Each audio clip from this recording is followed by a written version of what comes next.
श्रीमहागुरुभ्यो नमः। हरिः ओम। सदाशिवसमारम्भां शङ्कराचार्यमध्यमाम् अस्मदाचार्यपर्यन्तां वन्दे गुरुपरम्परां। श्रुतिस्मृतिपुराणानाम् आलयं करुणालयं नमामि भगवत्पादशङ्करं लोकशङ्करम्। अपारकरुणासिन्धुं ज्ञानदं शान्तरूपिणं श्रीचन्द्रशेखरगुरुं प्रणमामि मुदान्वहम्. ஜெம் டிவி நண்பர்களுக்கு எனது வணக்கங்கள். இன்றைய நாள் அனைவருக்கும் இனிய நாளாக அமைய எல்லாம் வல்ல இறைவனை வேண்டி இன்றைய மதமும் நம்மதமே நிகழ்ச்சிக்கு செல்வோம். இன்றைக்கி நம்ம ஸ்ரீ சௌந்தர்ய லஹரியிலிருந்து ஒரு ஸ்லோகத்தை விளக்கத்துடன் பார்த்துட்டு இன்றைய தினத்தின் நீதி கதைக்கு செல்வோம். विशुद्धौ ते शुद्धस्फटिकविशदं व्योमजनकं शिवं सेवे देवीमपि शिवसमानव्यवसितां ययोकान्त्या यान्त्या शशिकिरणसारूप्यशरणे विधूतान्तर्ध्वान्ता विलसति चकोरीव जगति. இந்த ஸ்லோகம் ஸ்ரீ ஆதிசங்கராச்சாரியால் இயற்றப்பட்ட ஸ்ரீ சௌந்தர்ய லஹரியின் 37வது ஸ்லோகம்.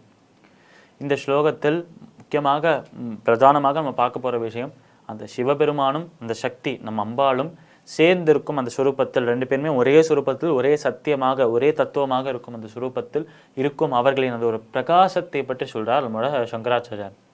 இப்படி சொல்லும்போது எவ்வளோ ஒரு ஒளிமயமான சுரூபமாக இருக்குது, அந்த சுரூபம் நமக்கு என்ன அருளும் என்பதை சொல்கிறார் சங்கரர்.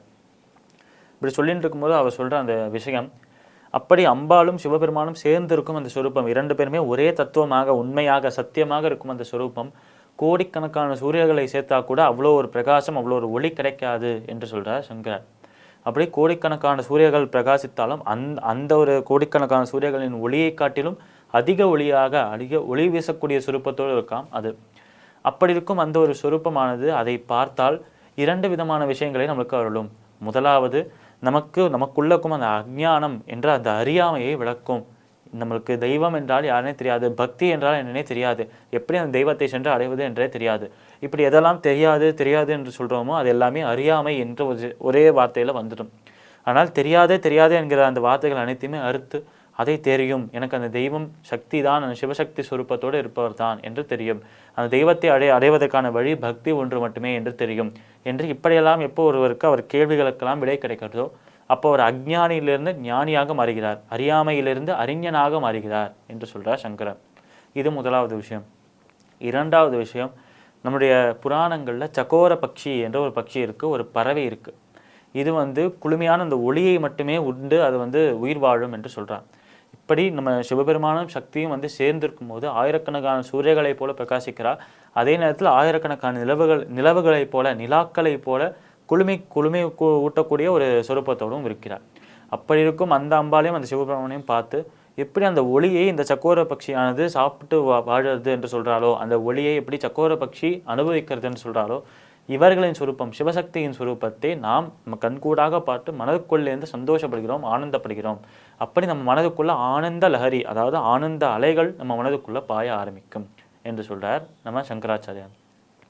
இந்த ஸ்லோகத்திற்குண்டான விளக்கம் இதுவே. இப்போ இன்னைக்கு நம்ம பீஷ்மரும் சக்கராதரனும் என்ற தலைப்பில் நீதி கதையை பார்ப்போம். இந்த ஒரு கதையானது நம்ம இதிகாசங்களில் பெரும் இதிகாசமாக இருக்கும் மகாபாரதத்திலேயே இருக்கப்பட்ட ஒரு கதையாக இருக்குது. இதில் முக்கியமாக வரப்போகிற கதாபாத்திரங்கள் பீஷ்ம பிதாமகர் என்று அழைப்பவர். இந்த பீஷ்ம பிதாமகர் என்பதுனா அந்த குரு குலம், இந்த கௌரவர்கள் பாண்டவர்கள் என்று பார்க்குறோமே, அப்படி அந்த கௌரவர்களில் சிறந்தவராகவும் அதில் முதியவராகவும் இருப்பவர் இவர்தான், பிதாமகர் என்று இவரை அழைப்பார்கள்.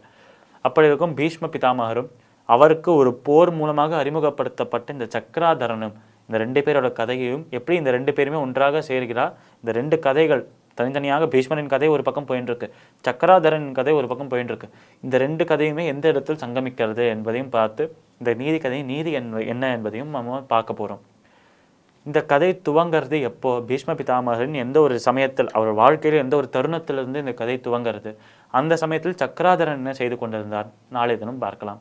மீண்டும் நாளை சந்திப்போம். நன்றி, வணக்கம்.